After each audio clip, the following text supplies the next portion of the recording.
Good morning, class 11. Today we will start our new chapter, that is lesson 3, Truth, Discovering Truth, the saga continues. तो पहले हम lesson का meaning जो है पहले वो क्लियरिफाई कर देती हूँ. डिस्कवरिंग मीन्स खोजना और ट्रुथ मीन्स एक व्यक्ति जिसकी डेथ हो चुकी है, जिसका नाम था ट्रुथ, जो एक राजा था. उसकी जब उसकी खोज की गई, उसकी जो गाथा है उसकी डेथ के बाद, सागा मीन्स होता है उसकी गाथा, उसका व्याख्यान, वो अभी तक चल रहा है, वो अभी ख़त्म नहीं हुआ है. पहले हम इसके ऑथर की बात करते हैं. इसके ऑथर है A.R. विलियम्स. ये एक लेखिका हैं जो वर्जीनिया में रहती हैं, और जब ये 4th स्टैंडर्ड में थी तभी इनकी जो रीडिंग के लिए इनका शौक इनके अंदर उत्पन्न हो चुका था, और ये नेशनल ज्योग्राफिक मैगज़ीन और ऑनलाइन न्यूज़ की फॉर्मल सीनियर राइटर भी रह चुकी हैं. आर्कियोलॉजी में इन्होंने स्पेशलाइजेशन किया है, और साथ ही साथ इन्होंने BA किया है क्लासिकल और नियर ईस्टर्न आर्कियोलॉजी में, ईस्टर्न आर्कियोलॉजी में यूनिवर्सिटी ऑफ टोरंटो से. अब हम इसकी स्टोरी के बारे में बात करते हैं कि ये हमारा जो लेसन है ये किस बारे में है. दिस लेसन डील्स, ये जो लेसन है हमारा, अलग अलग जो रहस्य हैं, जो थियोरीज़ हैं, जो यंगेस्ट रूलर था इजिप्ट का, प्राचीन इजिप्ट का, उसकी डेथ को लेकर जो अलग अलग मिस्ट्रीज, जो रहस्य हैं, अलग अलग जो थियोरीज़ हैं उसके बारे में है.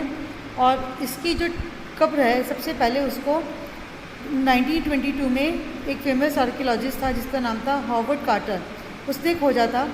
और जब से इसकी कब्र को खोजा गया उस समय से ही इसकी डेड बॉडी के साथ एक्सरे, बाद में CT स्कैन किया गया, और जब उसके बाद और भी जो चीज़ें की गई, कई सारे आंसर्स और क्वेश्चंस हमारे सामने आए, जिसकी वजह से इसकी लाइफ और डेथ के बारे में कई सारी मिस्ट्रीज़ पैदा हो गई, मतलब कई सारे रहस्य उत्पन्न हो गए.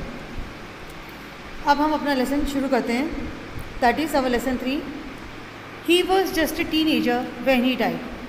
कि जब वो मरा, मीन्स जब ट्रुथ मरा, वो एक टीनेजर था.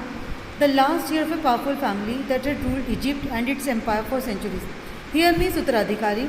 वो अपने शक्तिशाली परिवार का आखिरी उत्तराधिकारी था. That had ruled Egypt and its empire for centuries, जिसके परिवार ने इजिप्ट पर कई शताब्दियों तक शासन किया था. He was laid to rest laden with gold and eventually forgotten. जब उसकी डेथ हुई तो उसको सोने के साथ दफनाया गया, एंड इवेंचुअली फॉरगॉटन, और जैसे जैसे समय बीता गया, मीन्स घटनाक्रम के साथ साथ उसको भुला दिया गया. Since the discovery of his tomb in 1922, the modern world has speculated about what happened to him, with murder being the most extreme possibility.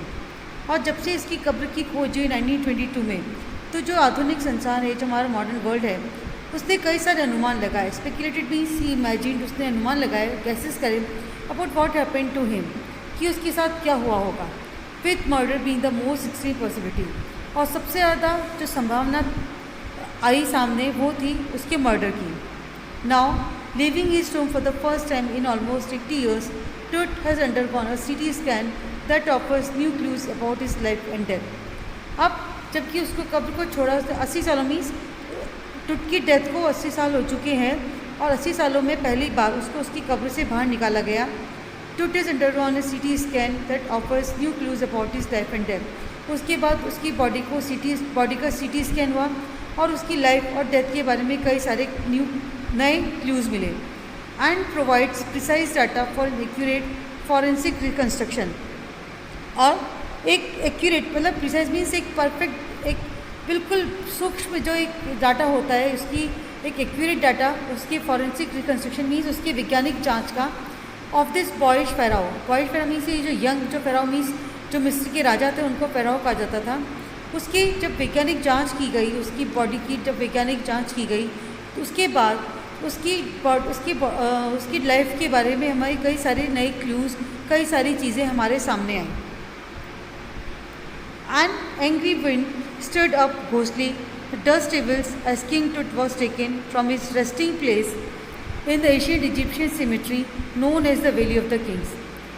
जब उसकी डेड बॉडी को उसकी रेस्टिंग प्लेस से, मीन्स जब उसकी कब्र से उसको बाहर निकाला गया, तो हवा जो थी वो भयानक आंधी चलने लगी, गहरे काले बादल छा गए। घोस्टली डस्ट डेविल्स मीन्स जैसे कि बहुत राक्षस के जिस तरह से भयानक काले काले बादल छा गए और एंग्री मतलब तूफान सा आ गया।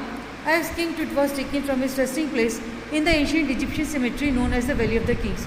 उसकी जो सिमेट्री थी, जो प्राचीन इजिप्शियन सिमेट्री थी, सिमेट्री मीन्स जहाँ पे डेड बॉडीज़ को रखा जाता है, जिसको कि वैली ऑफ द किंग्स के नाम से हम जानते हैं। जब उसकी बॉडी को फर्स्ट टाइम पहले निकाला गया तो जो तूफ़ान एक तरह से जो हलचल थी हवा में वो शुरू हो गई। बहुत ज़्यादा अंधेरा, गहरे काले बादल छा गए।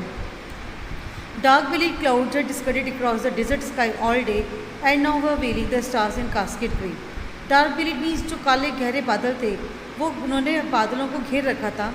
Had scudded across the desert sky all day and now were veiling the stars in cascade grey. वो पूरे दिन आकाश में छाए रहे, उस आकाश में जो पूरी तरीके से सुनसान था। And now were veiling the stars in cascade grey. और अब जो तारों को उन्होंने बिल्कुल अंधेरे में ढक लिया था। कास्केड ग्रे मीन्स गहरे नीले रंग में या मतलब एक काले रंग में उन्होंने स्टार्स को ढक दिया था। किन्होंने?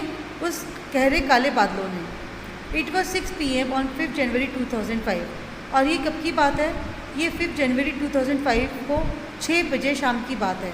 The world's most famous mummy glided head first into a CT scanner brought here to probe the lingering medical mysteries of this little understood young ruler who died more than 3300 years ago. इस संसार की जो सबसे famous mummy थी, gilded head first into CT scanner, जिसकी सिर का सबसे पहली बार CT स्कैन किया गया, brought here to prove the lingering medical mysteries of this little understood young ruler who died more than 3300 years ago. उस छोटे से यंग रूलर को जिसको मरे हुए करीब 3300 साल हो चुके थे, उसके बारे में जो कई सारे मेडिकल मिस्ट्रीज थी, जो कई सारे रहस्य थे, मेडिकल रहस्य, उनके बारे में पता लगाने के लिए। ऑल आफ्टरनून मीन्स कि जो भी उसकी बॉडी का जब CT स्कैन हुआ तो वो चीज़ें CT स्कैन इसलिए किया गया ताकि जो उसकी मौत से जुड़े हुए जितने भी रहस्य हैं उस यंग रूलर के, उनके बारे में पता लगाया जा सके। All afternoon the usual line of tourist from around the world had descended into the cramped rock cut tomb some 26 feet underground to pay their respects. उस पूरी दोपहरी को जिस तरीके से टूरिस्ट की लाइन लगा करती है, उसी तरीके से उस दिन भी लाइन लगी। फ्रॉम अराउंड द वर्ल्ड, पूरी दुनिया में से, had descended into the cramped, जो भीड़ थी वो उस टेढ़े मेढ़े रॉक कट टोम, जो चट्टानों के अंदर, जो चट्टानों को काट कर बनाया गया जो कब्र थी, कुछ 26 फीट अंडरग्राउंड, जो कुछ 26 फीट अंदर बनी हुई थी, टू पे द रिस्पेक्ट्स, अपनी श्रद्धांजलि देने के लिए इकट्ठा हुए।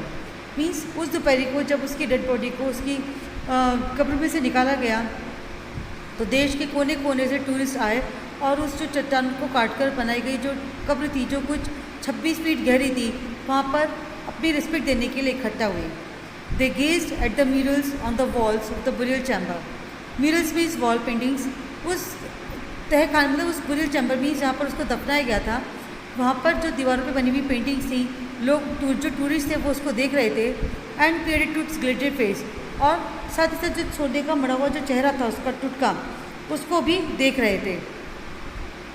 The most striking feature of this mummy shaped outer coffin lid, और जो सबसे आश्चर्यजनक, जो कहना चाहिए कि जो सबसे ज़्यादा ध्यान खींचने वाली चीज़ थी इस मम्मी की, वो थी उसका आउटर कॉफिन लिड, भाई उसका जो बाहरी कॉफिन का जो कवर था, जो ढक्कन था वो।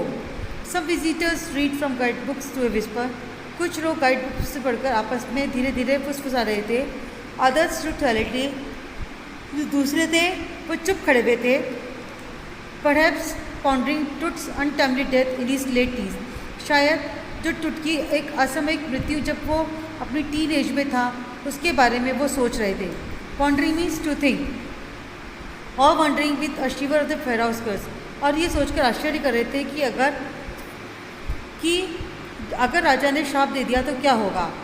डेथ और misfortune falling upon those who disturb him was very true, जैसा कि उनको लग रहा था कि क्योंकि उन्होंने उसकी बॉडी को डिस्टर्ब किया है तो कहीं उनको मृत्यु या कोई उनके लिए दुर्भाग्य ना आ जाए।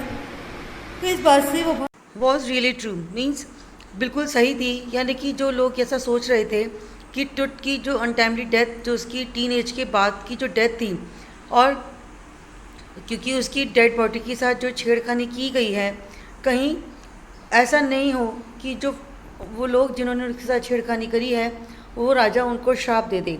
फेरोज मीन्स राजा, जो मिस्र के राजा हैं वो इजिप्ट, मिस्र जिसको हम कहते हैं। डेथ और miss Fortune falling upon those who disturb, मतलब वही कि जो कहीं ऐसा नहीं हो कि जिन्होंने उसके बॉडी के साथ बॉडी को बाहर निकाला है, बॉडी को डिस्टर्ब किया है, कहीं उनको कोई दुर्भाग्य या उनकी कोई मृत्यु प्राप्त ना हो। इट वॉज रियली ट्रू, और ये बात बिल्कुल सही थी।